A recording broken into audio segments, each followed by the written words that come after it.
नमस्कार, मैं पंकज पांडे। आप देख रहे हैं न्यूजीलैंड भारत पर। अपना धनबाद करेंगे, धनबाद के तमाम खबरों की चर्चा, लेकिन पहले बड़ी खबर से करते हैं शुरुआत, जो कि राजधानी रांची से है। मुख्यमंत्री हेमंत सोरेन के काफिले की आरोपी गाड़ी पर आक्रोशित लोगों ने हमला कर दिया, जिसके बाद सीएम को रूट बदलकर निकाला गया। बता दें कि ओरमांझी में युवती के साथ बर्बर तरीके से की गई हत्या के आक्रोश में लोगों ने सीएम के काफिले पर, जो काफिले में आरोपी गाड़ी होती है, रोड ओपनिंग पार्टी की गाड़ी, उस पर हमला कर दिया। वहीं इस घटना पर पुलिस ने कहा कि चिन्हित कर कानून तोड़ने वाले लोगों पर कार्रवाई की जाएगी। तो माना यह जा रहा है कि शायद भीड़ में कुछ लोग ऐसे जरूर होंगे जिन्होंने कहीं ना कहीं भीड़ को उकसाने का काम किया, और इन लोगों को चिन्हित करने का काम पुलिस की तरफ से किया जा रहा है। जो किशोरगंज चौराहा है, वहां पर जितने भी आसपास की जो सीसीटीवी हैं, उनको खंगाला जा रहा है, और उसके बाद पहचान कर ली जाएगी कि वो भीड़ में कौन से लोग थे, कौन से वो चेहरे थे जिन्होंने लोगों को उकसाया हमला करने के लिए। हालांकि लोगों को जुटाया गया होगा आंदोलन करने के नाम पर, विरोध करने के नाम पर, प्रदर्शन करने के नाम पर, लेकिन हमला करने के नाम पर कम से कम जुटाया तो नहीं गया होगा। और इसलिए प्रशासन और पुलिस की तरफ से कार्रवाई होगी उन लोगों पर जो लोग भीड़ का हिस्सा बनकर आए होंगे, और लोगों को और भीड़ को उकसाने का काम जिन्होंने किया होगा।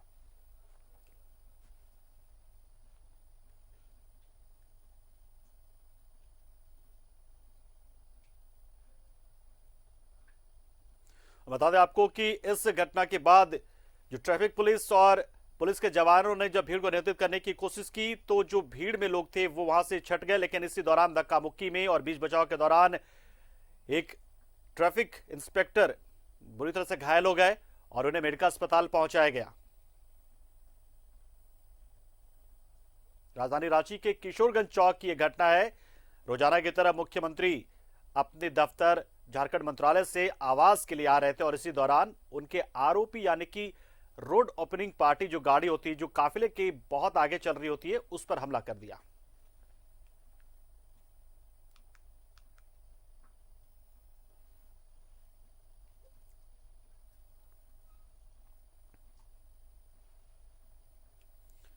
और अब चलिए धनबाद की बात। बागमारा में नकली शराब फैक्ट्री का खुलासा हुआ। राजगंज थाना के गंगापुर में बागमारा डीएसपी निशा मुर्मू के नेतृत्व में यह छापेमारी कर नकली शराब फैक्ट्री का पर्दाफाश किया गया। छापेमारी के दौरान हजारों बोतलें शराब जब्त कर ली गई हैं। साथ ही मौके से गोरख धंधे में शामिल 9 लोगों को भी पुलिस ने गिरफ्तार किया है। राजगंज थाना प्रभारी ने प्रेस वार्ता में बताया कि इस मामले में कानूनी कार्रवाई की जा रही है। साथ ही अनुसंधान में यह भी जांच की जा रही है कि इस शराब को कहां खपाया जा रहा था। साथ ही इस धंधे में और कौन से लोग शामिल थे और किन का संरक्षण इस पूरे कारोबार को मिल रहा था, कौन से सफेदपोश या कौन से खाकीधारी इसे संरक्षण दे रहे थे। तो बागमारा से बड़ी अहम खबर, नशे के सौदागरों के खिलाफ बड़ी कार्रवाई यहां पर पुलिस की। बागमारा में नकली शराब फैक्ट्री का भंडाफोड़ किया गया। राजगंज इलाके में यह घटना है जहां पर पुलिस ने यह कार्रवाई की है। राजगंज थाना क्षेत्र का यह पूरा मामला।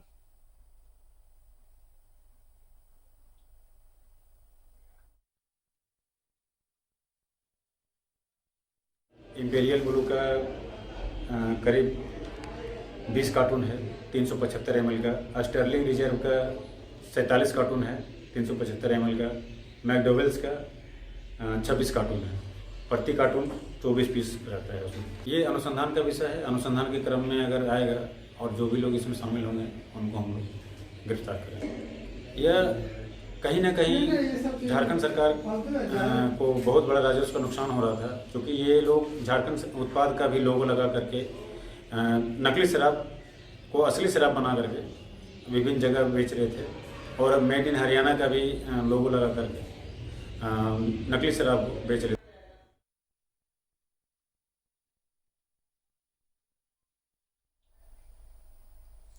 और इस खबर पर पूरी जानकारी के लिए हमारे साथ बागमारा से अशोक जुड़ गए हैं। अशोक, कैसे ये पूरी रणनीति बनी? लगातार पुलिस की तरफ से कार्रवाई तो की जा रही, लेकिन एक नकली फैक्ट्री बाकायदा चल रही थी। नकली शराब का कारोबार तो लोग करते हैं, चोरी छुपे बेचा करते हैं, लेकिन नकली फैक्ट्री चल रही थी और प्रशासन को इसकी भनक तक नहीं लगी थी अब तक।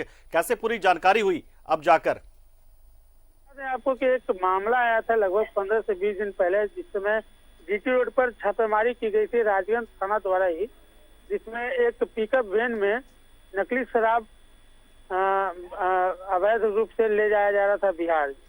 उसको ले जाने के लिए भी नाटकीय रूप से उस जो पिकअप वैन था उसको यूज किया गया था और उस पर डाब, जो नारियल डाब बताया जाता है, उसको उस पर रख के ले जाया गया था। उसी दिन किसी न किसी तरीके से एक गुप्त सूचना मिली थी स्थानीय पुलिस राजन थाना को। उसके आधार पर कई तरह के छापेमारी की जा रही थी, कई तरह के अनुसंधान किए जा रहे थे।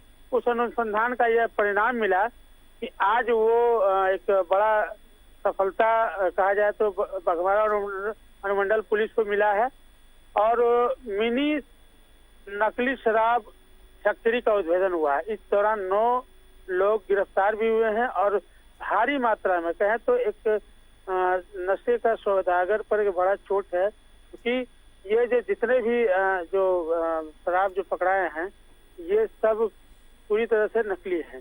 कहीं न कहीं ये आम जीवन को भी प्रभावित करता है, क्योंकि बिल्कुल अशोक, ये नकली फैक्ट्री का उद्भेदन तो कर दिया है पुलिस ने, लेकिन और 9 लोगों को गिरफ्तार भी कर ली। क्या पूछताछ में इस नकली फैक्ट्री से और इस कारोबार से जुड़े किसी किंगपिन का नाम सामने आया? क्या पूछताछ में जानकारी दे पा रही है? 9 लोग ही मिलकर ये फैक्ट्री चला रहे थे?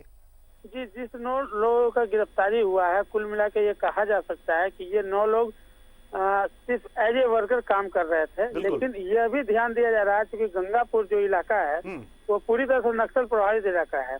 वहाँ पे किस तरह की रणनीति के अनुसार ये फैक्ट्री चलाई जा रही थी और किसके संरक्षण में चलाया जा रहा था, इस पर भी ध्यान दिया जा रहा है। अनुसंधान के क्रम में ये भी एक जांच का विषय होगा कि ये नकली शराब, क्योंकि बिहार में शराब हमेशा जो बंद होने के बाद भी बिकते दिख रहा है, उस पर भी एक कार्रवाई की जा रही है कि इस जांच के दौरान अगर किसी तरह से बिहार से भी तार जुड़े हुए हैं उस पर भी एक कार्रवाई होगी। और उसके बाद ये जो स्थानीय स्तर पर जो भी गुमटी में या छोटे मोटे होटलों में या यूं कहें तो जिस तरह से यहाँ का स्थानीय प्रभारी जो बता रहे हैं कि जो सरकारी जो लाइसेंसी शराब दुकान है, अगर वहां पर भी इसके तार जुड़े हुए हैं तो उन पर भी पूरी तरह से कार्रवाई होगी। कहा जाए तो अगर किसी तरह से भी ये नकली शराब का सप्लाई उस एरिया में हो जा रहा था तो उस पर भी कार्रवाई होगी। कुल मिलाकर कहा जाए तो जितने भी जांच के अंतर्गत बिंदु सामने नजर आएंगे उन पर कार्रवाई होगी। जी तो अशोक, गिरफ्तारी तो हो गई है इन लोगों की जो यहाँ पर एज ए वर्कर काम करते, जैसा कि आपने बताया, जो कि शराब बनाने का काम करते थे, लेकिन शराब का जो माफिया था या जो किंगपिन रहा होगा वो कोई और है, जिसकी जानकारी बाद में पुलिस को मिलेगी जब पूछताछ में और कड़ाई से पूछताछ होगी। लेकिन फिलहाल क्या इनकी तरफ से ये जानकारी मिल पा रही कि कहीं झारखंड में भी तो उसे नहीं खपाया जा रहा था? क्योंकि बिहार की जानकारी तो मिल रही कि बिहार में उसे भेजा जा रहा होगा और झारखंड में भी अगर भेजा रहा होगा तो बहुत बड़ी एक खेप अगर वो मार्केट में सप्लाई कर चुके होंगे तो ऐसे हो सकता है आने वाले दिनों में वो जहरीली शराब या फिर कहें कि नकली शराब लोगों के सेहत से भी नुकसान पहुंचाते नजर आएगी। ऐसी कुछ खबरें आ सकती हैं। सरकार को राज्य को चुना भी लगा है, तो क्या ऐसी कोई जानकारी पूछताछ में निकलकर सामने आई है? जी, जिस तरह से जांच के दौरान ये सामने आया है कि झारखंड उत्पाद का भी जो स्टिकर होता है उसे भी उस बोतलों पर चिपकाया जा रहा था और वहीं हरियाणा के भी स्टिकर को भी यूज किया जा रहा था। तो कहीं न कहीं इस बड़े खेप को अन्यत्र जगहों पे खपाने का एक सुनियोजित ढंग से साजिश भी था। सुनियोजित ढंग से कहा जाए तो एक सिस्टम काम कर रहा था। तो कहीं न कहीं इतने बड़े सिस्टम अगर काम कर रहे हैं तो इसके पीछे एक बड़े संरक्षक का, सफेद पोस्ट कहा जाए या जो भी कहा जाए, एक बड़े संरक्षक का हाथ हो सकता है। तो क्या स्थानीय स्तर पर भी अशोक ये लोग सप्लाई कर रहे थे, ऐसी कोई बात बताई इन्होंने, या फिर सीधे सप्लाई बाहर ही कर दी जाती थी पैकिंग के बाद? जो जिस समय इस छापेमारी को अंजाम दिया गया उसके बाद स्थानीय स्तर पर लगातार छापेमारी जारी हुई। स्थानीय जो भी, चूंकि NH का मामला है, NH GT रोड का मामला है, तो स्थानीय जो भी होटलें हैं वहाँ भी छापेमारी की गई थी और स्थानीय स्तर पर जितने भी शक के आधार में जो भी जगह आ रहे थे सभी जगह छापेमारी की गई। लेकिन अभी तक इस तरह का मामले सामने नहीं आए हैं। लेकिन ये कहना जो प्रभारी हैं वहाँ के संतोष कुमार का ये कहना है कि अगर इस जांच के दौरान, इस अनुसंधान के दौरान जो भी सामने आएंगे, कहीं से भी संलिप्तता पाई जाएगी तो उनके ऊपर कार्रवाई में किसी तरह की कोताही नहीं बरती जाएगी। जी चलिए, बहुत बहुत शुक्रिया अशोक, आपने पूरी जानकारी दी और अब पुलिस के जांच का इंतजार है कि वो कड़ाई से पूछताछ करे और जो किंगपिन है इस पूरे मामले का वहां तक पहुंचे और साथ ही साथ उन्हें भी बरामद करने की कोशिश करे। अगर इनके तरफ से नकली शराब की खेप को यदि झारखंड में या कहीं भी खपाया गया होगा आम लोगों के सेहत से खिलवाड़ करने के लिए तो उसे भी बरामद कर लिया जाए, इनसे पूछताछ में जानकारी मिल जाए तो ये और बेहतर होगा। फिलहाल बढ़ते खबरों में आगे। धनबाद के एडीएम लॉ एंड ऑर्डर ने सिंदरी कांड्रा के एफसीआई गोदाम में छापा मारा। एफसीआई के गोदाम में स्टॉक चावल और गेहूं का मिलान भी किया उन्होंने। चावल को बंगाल में खपाने की सूचना मिलने के बाद यह छापे मारा गया था। एडीएम ने कहा कि चावल को बंगाल भेजने की सूचना पर कार्रवाई की गई है और आगे की जांच जारी है। तो बता दें आपको कि अब जो है रजिस्टर, यहां पे जो स्टॉक रजिस्टर है उससे मिलान किया जाएगा कि कितना चावल कितना गेहूं था यहां पर, और साथ ही क्वालिटी की जांच भी होगी कि कहीं जो लोगों को सप्लाई किया जाना है वो खराब गुणवत्ता वाले कहीं अनाज तो नहीं है और बदले में इसमें से बचा कर कि उन अनाज को बंगाल तो नहीं भेजा जा रहा था। इसी पूरे मामले को लेकर जांच हो रही है। फिलहाल मिलान किया जा रहा है कि एफसीआई के गोदाम में जांच की जा रही है, मिलान किया जा रहा है पहले, जिससे ये जानकारी मिल पाए कि गोदाम में जो अनाज गेहूं और चावल के हैं अनाज वो बराबर हैं या कम ज्यादा हैं, और यदि कम ज्यादा होंगे तो फिर कहीं ना कहीं गाज गिर सकती है अधिकारियों पर, वहां पे कर्मचारियों पर, क्योंकि जाहिर सी बात है कि उन्होंने कहीं ना कहीं मिलावट की होगी और अनाज की मात्रा को बढ़ाया होगा दूसरे तरीके से, या हर अनाज के जो बोरे होते हैं उनसे अनाज को निकालकर अलग से बोरे तैयार किए गए होंगे अनाज के और इन्हें बंगाल भेजने की तैयारी की जा रही थी। और शायद यही वजह है कि देखिए आप तस्वीरें भी देखिए आप कि कैसे एडीएम लॉ एंड ऑर्डर यहां पर पहुंचे और उन्होंने जानकारी ली और पूरा स्टॉक मिलान की बात उन्होंने यहां पर कही है और कहा कि एक एक बोरे का मिलान होगा, वजन भी कराएंगे यदि जरूरत नौबत अगर ऐसी आई, उन्हें शक हुआ कि यदि हर बोरे में से गेहूं या चावल जो भी अनाज हो अगर वो निकाला गया हो, शक हो, तो शायद वो वजन भी करवा सकते हैं।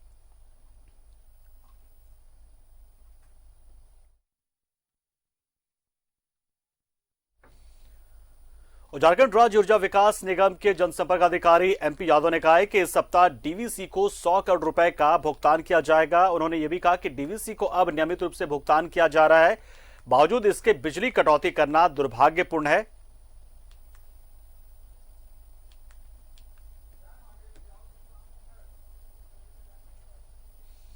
बता दें आपको कि डीवीसी की तरफ से 5 से 6 जिलों में बिजली की कटौती की गई है। बकाये के भुगतान को लेकर डीवीसी ने कहा कि जब तक भुगतान नहीं किया जाएगा मेरे बकाये का, तब तक बिजली में कटौती की जाएगी। तो पहले 30% की कटौती की गई थी और अब 50% तक की कटौती 5 से 6 जिलों में की जा रही है।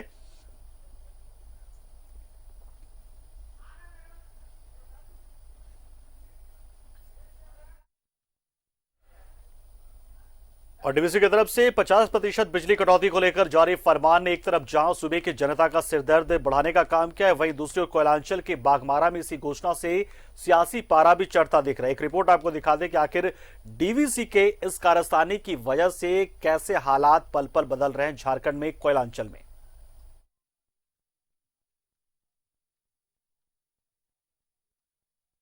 डीवीसी की तरफ से 50% की कटौती की दामोदर घाटी निगम ने नए साल के पहले दिन से ही 50% बिजली कटौती करने का फरमान जारी किया है, जो झारखंड की जनता खासकर ग्रामीण क्षेत्रों के लिए एक बड़ी समस्या बनने वाला है। हालांकि इस फरमान ने आमजनों की नींद उड़ाने के साथ साथ कोयलांचल में पक्ष विपक्ष के बयानबाजी को भी तेज कर दिया।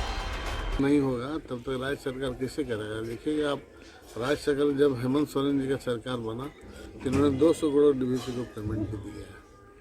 उसके पूर्ववर्ती सरकार का बकाया अभी तक है, लेकिन हम लोग राज्य सरकार प्रयास कर रहा है, माननीय हेमंत सोरेन की सरकार, कि हम लोग उसको भी आहिस्ता आहिस्ता करेंगे। बिजली का बिल बकाया है, सरकार दे नहीं रही है, सरकार नहीं देने के कारण डीवीसी उसका बिजली काट रही है। तो सरकार का तो फर्ज बनता है कि हम बिजली कैसे व्यवस्था कराएं, व्यवस्थित करें।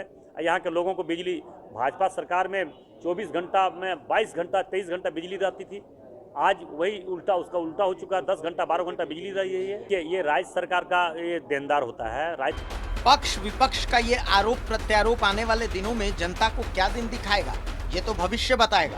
पर आज तो ये तय है कि इस 50% बिजली की कटौती से आम जनों का जनजीवन तो अस्त व्यस्त होने वाला है। डीवीसी द्वारा 50% बिजली कटौती का यह फरमान एक तरफ जहां झारखंड के निवासियों के लिए सिर दर्द तो जरूर बना है, वहीं सियासी भूचाल भी मचाने का काम किया है। बाघमारा से न्यूज़ 11 भारत के लिए अशोक कुमार। और खबर निरसा के जहां पर कोयलांचल वासियों को बिजली की समस्या से दो चार होना पड़ सकता है। डीवीसी भुगतान में बकाये की बात कहकर 6.5 घंटे तक बिजली की कटौती की जा रही है। इसके साथ ही बिजली कटौती में 10% का और इजाफा हो सकता है। हालांकि डीवीसी पुटकी के कार्यपालक अभियंता सरोज कुमार के मुताबिक रविवार तक 40% बिजली कटौती की ही समय सीमा जो थी वो खत्म हो गई है। कटौती बढ़ेगी या नहीं, इस बारे में उन्हें कोई नोटिफिकेशन नहीं मिला है।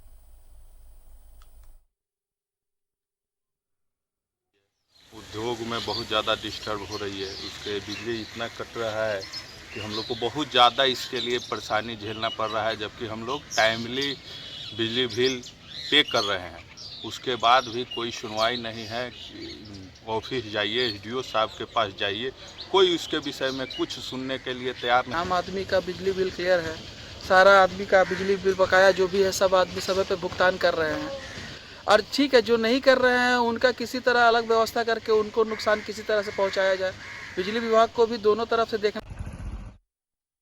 निरसा से हमारे सहयोगी राजेश इस वक्त जुड़ चुके इस खबर पर पूरी जानकारी देने के लिए। राजेश, निश्चित तौर पर डीवीसी ने कटौती की शुरुआत तो कर दी है और कहीं ना कहीं 30% तक बिजली की कटौती की जाने लगी है। 40% की बिजली कटौती भी शुरू कर दी है और 50% तक की चेतावनी दी गई है। किस तरह का असर पड़ रहा है आम लोगों के जीवन में और लोगों की तरफ से क्या कुछ कहा जा रहा है? आपकी बात हुई लोगों से, तो लोग इसको लेकर किसे जिम्मेदार मानते हैं और किसे जवाबदेह बनाना चाहते हैं? पंकज, जिस तरह से ये जो झारखंड में और खासतौर पे कहे जो डीवीसी के कमांड एरिया है और पूरी तरह से कोयलांचल जिस तरह से प्रभावित है, अब जिस मैं क्षेत्र से रिपोर्टिंग कर रहा हूँ, निरसा की अगर बात मैं करता हूँ तो यहाँ पे बहुत कल कारखाने हैं, बहुत ऐसे उद्योग हैं, पूरी तरह बिजली पर निर्भर है और उन लोगों का अभी ये आलम है, ये स्थिति है कि उन लोगों का प्रोडक्शन जो है वो बिल्कुल घट गया है। क्योंकि जो भी काम होते हैं वो बिजली के बगैर होना संभव नहीं है। तो उनका डीजल लगता है, क्योंकि जनरेटर से काम कर रहे हैं तो वो डीजल लगता है, उसकी कॉस्टिंग बढ़ रही है और सीधे सीधे जिम्मेदार वो अभी तो सरकार को दोषी मान रहे हैं, क्योंकि जो सरकार झारखंड में है उन पे ही दोष मढ़ा जाएगा, क्योंकि उनके टेन्योर में ही इस तरह का डीवीसी ने फरमान जारी किया और लगातार 30% से ले 40% और 50% की भी चुनौती है कि बिजली काटी जाएगी। चलिए, बहुत बहुत शुक्रिया राजेश, आप हमारे साथ जुड़े और जानकारी दी और बताया कि किस तरीके से लोग परेशान हो रहे हैं और कहीं ना कहीं उन्हें गुस्सा आ रहा है अपनी सरकार पर, अपने विधायक पर, अपने जो अधिकारी उनके ऊपर। रुकते एक छोटे से ब्रेक के लिए, जल्द हाजिर होंगे कुछ और अहम खबरों के साथ।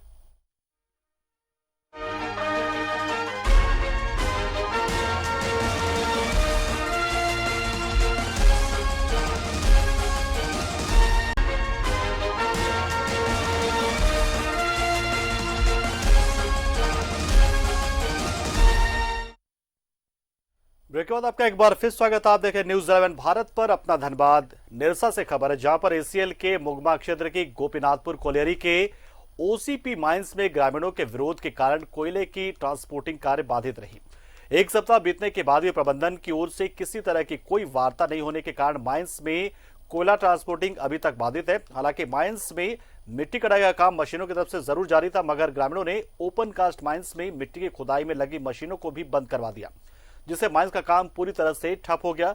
ग्रामीणों का कहना है कि खदान के पास से गुजरने वाली पुसई नदी को काटकर कोयले की निकासी की जा रही, जो बड़े खतरे का अंदेशा है। हालांकि मौके पर पहुंचे हेडक्वार्टर के सर्वेयर और एरिया के सर्वेयर ने संयुक्त रूप से दौरा कर माइंस में रखे कोयले के स्टॉक का निरीक्षण किया।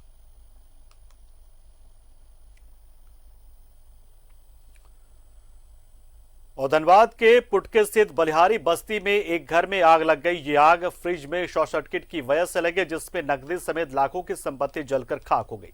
फायर ब्रिगेड की सूचना देने के बाद स्थानीय लोगों ने इस आग को बुझाने में मदद की, जिसके बाद आग पर काबू पाया जा सका।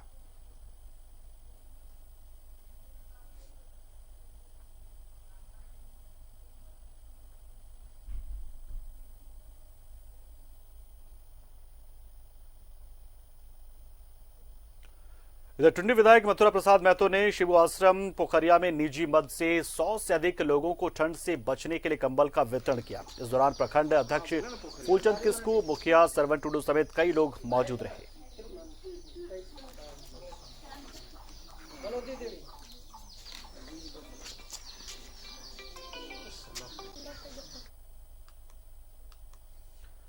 अधिवक्ता कल्याण समिति के बैनर तले अधिवक्ताओं का एक समूह सोमवार को रणधीर वर्मा चौक से धनबाद कोर्ट तक पैदल मार्च करके निकला। अधिवक्ताओं ने मांग की कि न्यायालय को पूरी तरह से नियमित तौर पर शुरू कर दिया जाए। वैश्विक महामारी कोरोना की वजह से बंद रखना इसे गलत है। लोगों ने मार्च निकालकर धनबाद डिस्ट्रिक्ट जज और डीसी में माध्यम से चीफ जस्टिस, मुख्यमंत्री और सुप्रीम कोर्ट को ज्ञापन सौंपा।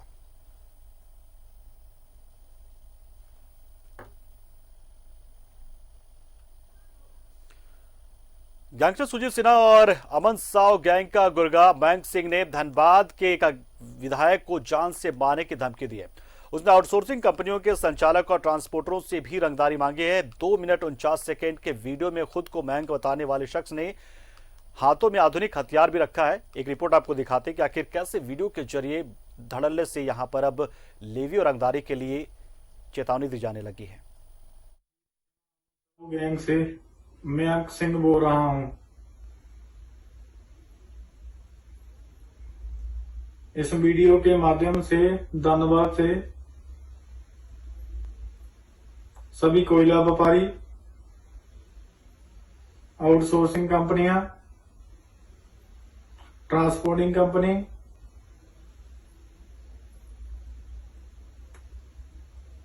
वैग रोडिंग कर रहे ट्रांसपोर्टर को अंतिम चेतावनी है। जनवरी से आपका मीटर चालू होने जा रहा है। बिना मैनेज किए काम करेंगे तो गोली खाने के लिए तैयार हैं। वीडियो में खुद को मयंक सिंह बताने वाले शख्स ने धनबाद के किसी विधायक का नाम लिए बगैर धमकी दी है। मयंक ने वीडियो में कहा है कि माननीय नेतागिरी की आड़ में रंगदारी करते हैं, उनके लोग वहां से पैसा उठा रहे हैं। ऐसे में माननीय को हिदायत दी जाती है कि वो रंगदारी दे या अपना धंधा बंद कर दे, वरना इस AK-47 का बैरल उनकी तरफ घूम जाएगा। मयंक वीडियो में कह रहा है कि धनबाद में गैंग की जिम्मेदारी अमर सिंह को दी गई है और सभी को अमर सिंह से बात कर काम करना होगा। जो भी लोग बात नहीं सुनेंगे उनको AK-47 की गोली से छलनी कर दिया जाएगा। इधर इस वीडियो वायरल के बारे में सांसद PN सिंह ने कहा है कि सरकार की नाकामी की वजह से लगातार व्यवसायियों को लोग धमकी दे रहे हैं।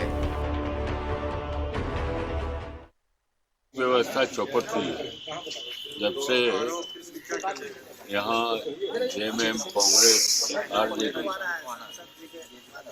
के नेतृत्व में सरकार बनी है, तब से विधि व्यवस्था में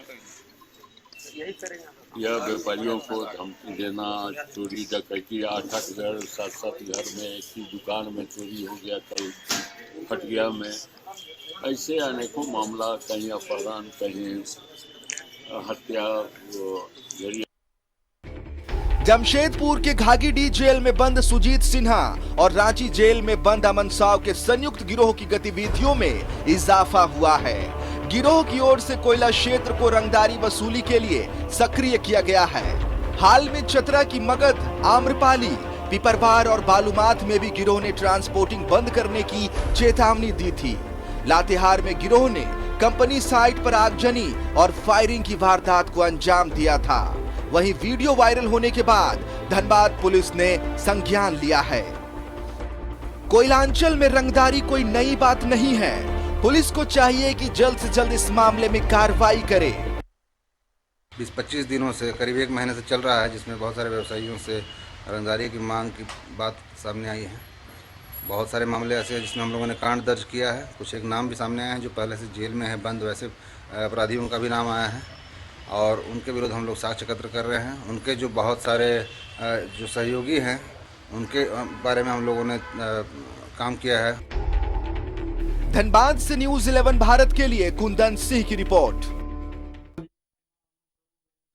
तो ISIS की तर्ज पर बंदूक के साथ वीडियो वायरल करके चेतावनी दी जा रही, धमकी दी जा रही, लेकिन पुलिस भी कम नहीं है। पुलिस भी आपको उसी तरीके से मारेगी जैसे उन आतंकियों का हाल हुआ था। फिलहाल रुकते एक छोटे से ब्रेक के लिए और आगे खबरों का सिलसिला न्यूज़ 11 भारत में जारी रहेगा। अपना धनबाद में आज इतना ही। आगे खबरों के सिलसिले बने रहिए हमारे साथ। नमस्कार।